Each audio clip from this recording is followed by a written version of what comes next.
तर हर्षवर्धन सपकाळ यांच्या वक्तव्याच्या निषेधार्थ राज्यभरात ठिकठिकाणी आंदोलनं करण्यात आलेली आहेत। पुणे असेल, छत्रपती संभाजीनगर असेल, अशा सगळ्याच ठिकाणी आंदोलनं करण्यात आली। छत्रपती संभाजीनगरमध्ये आपण पाहतोय हातात बॅनर घेत जोरदार निषेध नोंदवण्यात आलेला आहे। या वक्तव्याचा नाशिकमध्ये सुद्धा कार्यकर्ते घोषणाबाजी करत होते। नागपूरमध्ये भाजपच्या कार्यकर्त्यांनी आंदोलन केले। सोलापूरमध्ये सुद्धा जोरदार घोषणाबाजी सपकाळांच्या विरोधात करण्यात आली।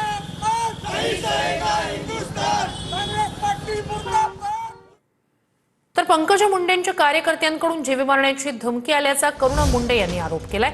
पंकजा मुंडेंवरील व्हिडिओ करू नको असं सांगितल्याचं करुणा मुंडे यांचं म्हणणं आहे। तर धमकी देण्यापेक्षा काम करा असं करुणा मुंडे यांनी म्हटलंय।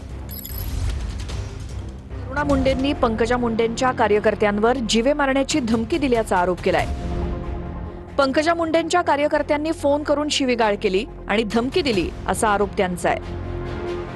पंकजा मुंडे आणि धनंजय मुंडेंविरोधात व्हिडिओ बनवणं बंद कर, नाहीतर तुला संपवून टाकू अशी धमकी दिल्याचं करुणा मुंडे म्हणाले।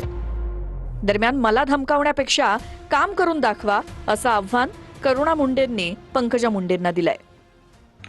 2 दिवस अगोदर रात्री 12 वाजता मला पंकजा पालवेचे एक कार्यकर्त्याचा कॉल आला आणि मला शिवीगाळ केली आणि मला जीवे मारण्याची धमकी दिली आणि म्हणत होता की तू असं व्हिडिओ बनवू नका पंकजाताईबद्दल, पंकजाताईने काही काम केले नाही त्याच्यासाठी त्याचा तू पर्दाफाश करू नको, धनंजय मुंडेवरती काय तू व्हिडिओ बनवू नको, बोलू नको, फक्त जातीपातीचा राजकारण करून स्वतःची पुऱ्या बाजून मोठे मोठे भ्रष्टाचार करणारे हे लोक।